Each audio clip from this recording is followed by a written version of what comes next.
গ্রামের নাম বনগ্রাম। গ্রামটার একদম শেষ প্রান্তে ছিল একটি পুরনো টিনের ঘর। ঘরটার সামনে দিয়ে গেলে দিনের বেলাতেও মানুষ ভয়ে গতি বাড়াতো। গ্রামবাসীরা বলতো, রাত ঠিক 3টায় ওই ঘরের দরজায় কেউ আসে, আর সে একজন মেয়ে। কেউ তাকে ঠিক দেখেনি ঠিকভাবে, কিন্তু যারা তার কণ্ঠ শুনেছে তারা আর রাতে ঘুমোতে পারে না। শহর থেকে কাজের জন্য গ্রামে এসে ভাড়া নিল এক যুবক।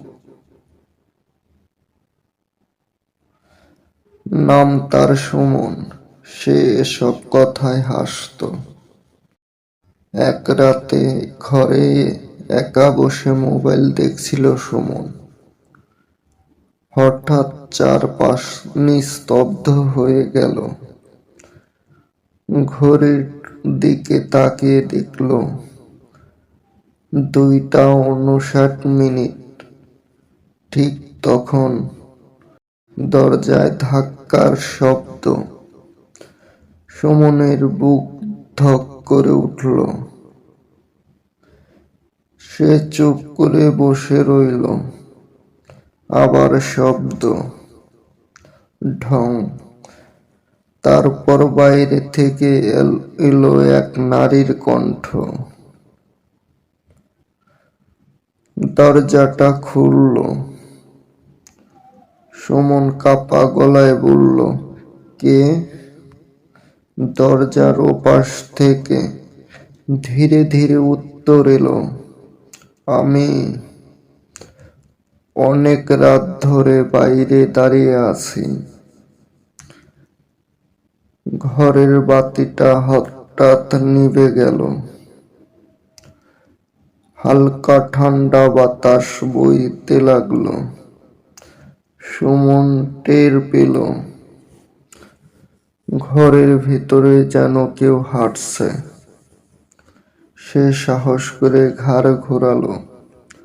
দেখলো একটি মেয়ে ঘরের কোণে দাঁড়িয়ে। সাদা পোশাক, লম্বা এলোমেলো চুলে মুখ আংশিক ঢাকা। চুলের ফাঁক দিয়ে দেখা যাচ্ছে চোখ দুটো অস্বাভাবিকভাবে স্থির। এক দৃষ্টিতে সুমনের দিকে তাকিয়ে আছে। তার পা দুটো মাটিতে পুরো ছেয়েছে না। মেয়েটি ফিস ফিস করে বলল, দরজা খোলনি কেন? সুমনের গলা শুকিয়ে গেল।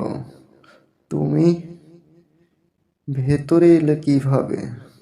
মেয়েটি ধীরে মাথা কাত করে বলল, আমি বাইরে ছিলাম না।